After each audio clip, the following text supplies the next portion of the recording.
Established Rich coming right back at you. And today's conversation is about consequences and who really pays them. I'm talking about Finesse 2 times and his latest arrest in East Texas. But more importantly, I'm talking about the person standing next to him, the one who keeps getting pulled into the storm, the one who keeps losing her freedom while he keeps getting his back. I'm talking about his child's mother, Haley Buckingham, F&G Shug. Because if we being honest, this story ain't even really about him no more. We know his pattern. Jail, release, Instagram posts, blame somebody else, back to life like nothing happened. We've seen that movie. The part people ain't talking about is the collateral damage. The woman, the children, the silence after the camera goes off. Finesse gets arrested, he gets out. She got arrested, she's still sitting. Over $500,000 bond. Let that sit for a second. She is currently locked away from her children with a bond so high, most regular people would never see that kind of money in their lifetime. And what is he doing? Posting on Instagram, typing love letters, typing accusations, typing like it's just another day, saying he miss her, he's sick without her. Don't nobody know him like she do. But here's a question nobody wants to ask. If you love her, why is she always paying for your chaos? Because this ain't the first time. This is a pattern. They've been arrested together before. Drug charges, possession, same story, different date. And every time, her life stops. Heels just pauses. This is where the conversation has to shift. This ain't about bad intentions. It's about bad environments. You can love somebody and still be the worst thing that ever happened to their peace. You can mean well and still drag somebody down a road they would have never went down on their own. And that's why this message is really for women. Not to blame, not to shame, but to warn. The person you attach your life to becomes part of your sentence. Their problems become your problems. Their chaos becomes your daily weather. And at some point, love stops being romantic and starts becoming dangerous. Look at the outcome. He free, she not. And that child, she don't have her mother right now. Not because she's a bad person, but because she is too close to somebody who can't stay out of trouble. This is what people don't tell you about fame. It can make you ignore every red flag in the name of love and loyalty. And you start thinking the money gonna fix it, the status gonna protect you, the name gonna keep you out of trouble, until you the one sitting in the cell watching the time move slow, and the person you rolled for is on Instagram Live like it's another day. Off this shit, bro. I apply pressure on you niggas, man. You can get to putting the police in the business, cuz. Quit me putting me police in the business, cuz. That's why I don't be wanting no beef with you, that nigga, cause you always put the me police in the business, cuz. Where Suge got a warrant, man. Suge had a federal hold, man. Suge got a federal hold. This ain't about hating him. This about telling the truth. Everything she is going through is connected to the energy around him, the chaos, the instability, the constant pressure. And at some point, you have to ask yourself a hard question. Am I in love? Or am I just addicted to the excitement? Am I standing by somebody? Or am I sacrificing my freedom for their lifestyle? Because no amount of love is worth losing your peace. No amount of fame is worth losing time with your kids for months or for years. And the saddest part is, this could have been avoided. Distance is sometimes the most loving choice. Walking away is sometimes self-preservation. This ain't a rap story. This a real life story. And it's happening right in front of us. See, what we watching with them, this ain't a rap story. It just happens to be happening in public. This is about proximity and about how dangerous proximity can be when somebody's life is in constant turmoil. A lot of people hear this story and immediately jump to blame. That's not what this is. This is about choices, environments, and consequences that don't care how much love is present. You can love somebody and still be standing in the wrong place. And that's what this looks like. Because when you look at the pattern, it's clear.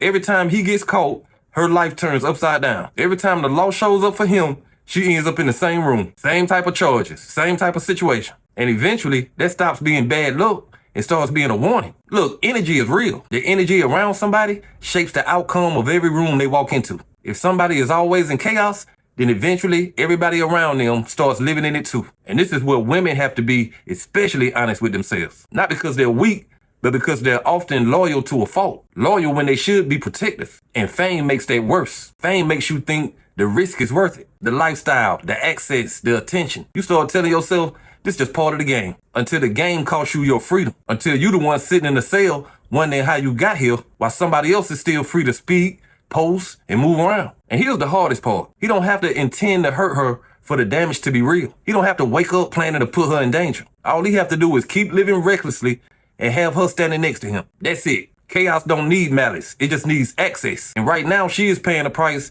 that don't match her role in the story. Over $500,000 bond? Come on now. That number represents years of lost time, years of missed moments. And what makes this even heavier is what it signals to their children. Children don't understand charges, bonds, legal language. They understand absence. They understand mama ain't here. And no Instagram post about love changes that reality. See, this is where words stop mattering and action becomes everything. Saying you miss somebody while they paying for your mistakes is hollow. Professing love without providing safety is empty. Real love protects. Real love says, get away from me until I fix my life. Real love don't pull somebody into the fire and then write poetry about the heat. And this is why this story matters. Not because he a rapper, not because it's news, but because there are women watching this who are in similar positions. Standing next to somebody who can't stay out of trouble. Hoping this time it'll be different. Believing love will outrun consequences. And it won't. The law don't care how you feel. Time don't care who you were loyal to. And chaos will always collect from the closest person first. This ain't about walking away from love. This is about walking towards self-preservation. Because you can't be a good partner if you're not free. You can't be a present mother from a cell. And you can't keep sacrificing your life for somebody who keeps putting you in danger. This ain't a scold, this a mirror. And sometimes the hardest truth is this. Love should never cost you your freedom. When you strip all the noise away, the story is really about one thing. Choice. Not the choice to love, but the choice to stay. Stand in environments that keep proving they not safe. Stand around energy that never settles. Stand too close to somebody who can't stay out of trouble. And I want to be very clear here. I'm not blaming women. This is about protecting them. Because what we see happening between Finesse 2 Times and Suge is what happens when love is asked to carry too much weight. Love is not a shield. Love is not a lawyer. Love don't stop consequences. And it damn sure don't post bond. Right now, he is free, she is not. And that is the part that should stop everybody cold. Because no matter how much he says he misses her, no matter how much he types love on the screen, the reality is this. His life keeps moving because this is normal to him. Her life is the one that keeps getting paused. And that's not love, that's collision. There's a difference between riding with somebody and getting dragged by somebody. One is a choice. The other is a consequence. And too many women confuse loyalty with self-sacrifice until one day they paying the price they never agreed to. Losing time, freedom, access to their children, and all of that for somebody else's lifestyle. Let me say this plain. No amount of fame is worth your peace. No amount of money is worth your freedom. No relationship is worth being absent from your children. And if being with somebody keeps putting you in situations that threaten all three, then the problem ain't love. It's proximity. Real growth sometimes looks like stepping back, creating distance, choosing safety over excitement. Real strength is knowing when to walk away before the law makes the decision for you. This story is a warning, not just for her, but for any woman watching this thinking, it ain't gonna happen to me. Chaos don't announce itself, it just repeats. And the closest person always feels it first. But hey, that's just my opinion. What's yours? Like, comment, subscribe, establish rich. I'll be back with another one. Peace.